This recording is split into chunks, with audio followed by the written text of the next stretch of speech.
there was a lot of difficulties in Egypt.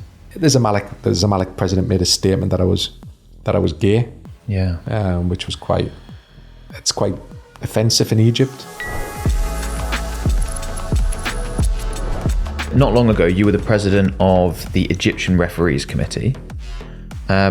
What exactly did that role entail? And how did you get it in the first place? Yeah, so I was I'd just left Greece. Yep. So Greece and Egypt are very close. They saw the developments in Greece. Greece is a very difficult country to manage a group of referees because there's some big personalities as presidents.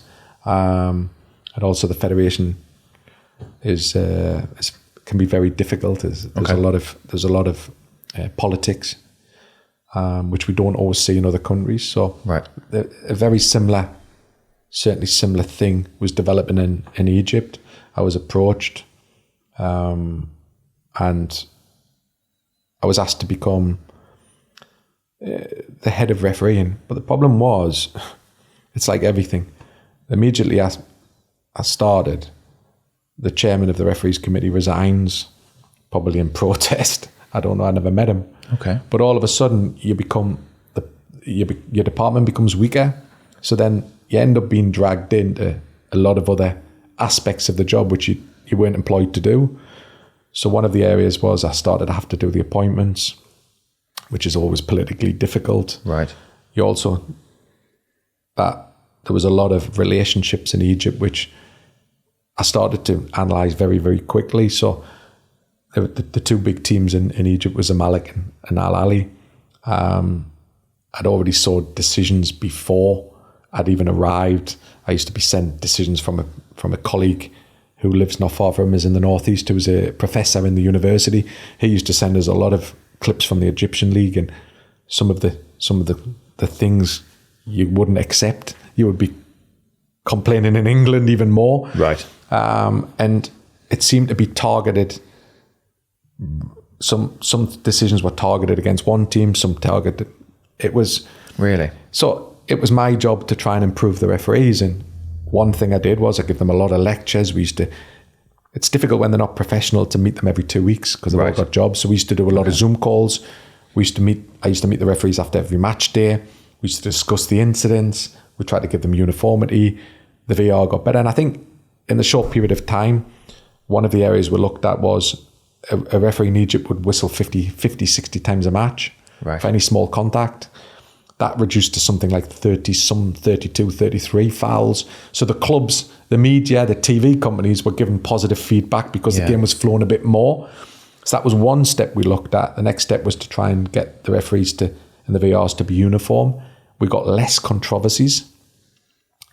But with that, one of the big sides weren't strong anymore, which created a huge media because, for example, I think I was getting attacked by the owner or the president of Zamalek because Zamalek weren't playing very well. He saw the arch enemy rising up the league. The referees were, in my opinion, if you made a mistake, you wouldn't get a match. That was to then make the referee better.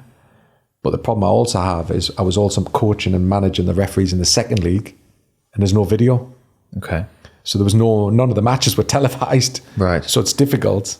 I can go to a match, which I did, but it's difficult without any video to support and help the referees. You need all the video material. Yeah. And also the top league's different to the second league, so you can't use top league footage because it's completely different to the next league. So there was a lot of difficulties in Egypt. I'm just going to pause for a second because I'm very proud to announce that this show has its first sponsor, and it's a good one. It's NordVPN.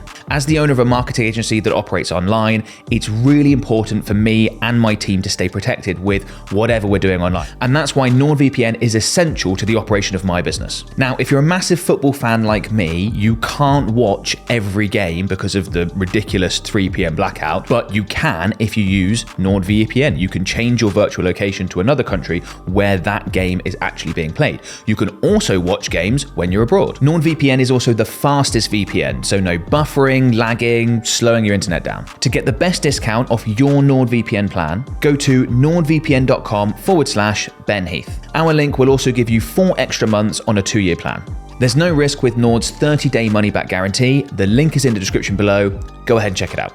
Also, the financial crash of the dollar, and I was paid in dollars. There was a lot of things difficult, and the Zamalek president made a statement that I was gay. Yeah. Which was quite offensive in Egypt. Yeah. And quite disrespectful, especially when I've got a family. But he knew that word is quite offensive in Egypt. He did it on purpose because he knew the reaction that would create. Yeah, and there was a lot of other things. I hadn't had my salary. There was a lot of things, and it was also, I found it difficult to live in Egypt.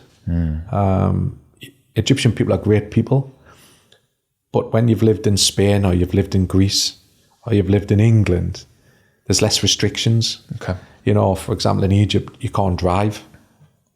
It's difficult to drive because they drive completely different to anywhere else in Europe. Yeah. So you can't go from A to B. You can't go to a shopping mall. I was living in a hotel and I found it difficult. So the right moment was to, especially with the salary I was on, I was unhappy. Also, they were finding it difficult because clearly my salary was late.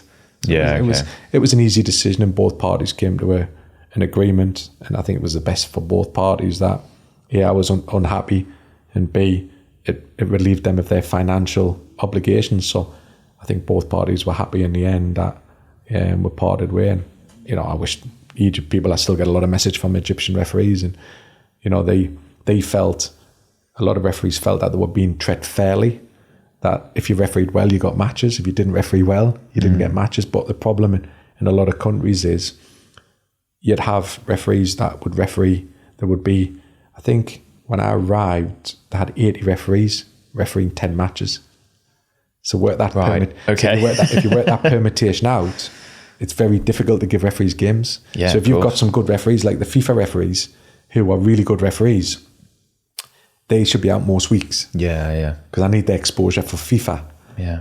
But then you'll have guys coming, and women and men coming to your office every day complaining that they weren't getting matches. And it was just mind-boggling that there was 80 referees, because it's all about status. They all want to be in the top league. But they're happy to have 1 or 2 matches a year, but that's no good for the competition. No. You need them refereing regularly and getting experience. Okay. That sounds like a crazy little stint that you had in It was Egypt. a good stint, a nice experience. That must have been very bizarre when he came out and said that you were gay. Yeah, it was something that he knew he could, you know, people didn't believe it, didn't respect it. Okay. And he got criticised a lot for it. Right, okay. Because he realised that, you know, refereeing was fair, and I made it as fair as possible. I didn't care who wins, as long as the referee did a good job, the VAR did a good job. If there was a negative impact by the referee or the VAR, then it's my job to make sure that it doesn't happen again. And the only way sometimes you can do that, like I said, is to take them out of the limelight, to make them reevaluate that when the next come back in, they won't make the same mistakes. If you want to watch my full video with Premier League referee Mark Clattenburg, you don't want to miss this one, you can watch it right here.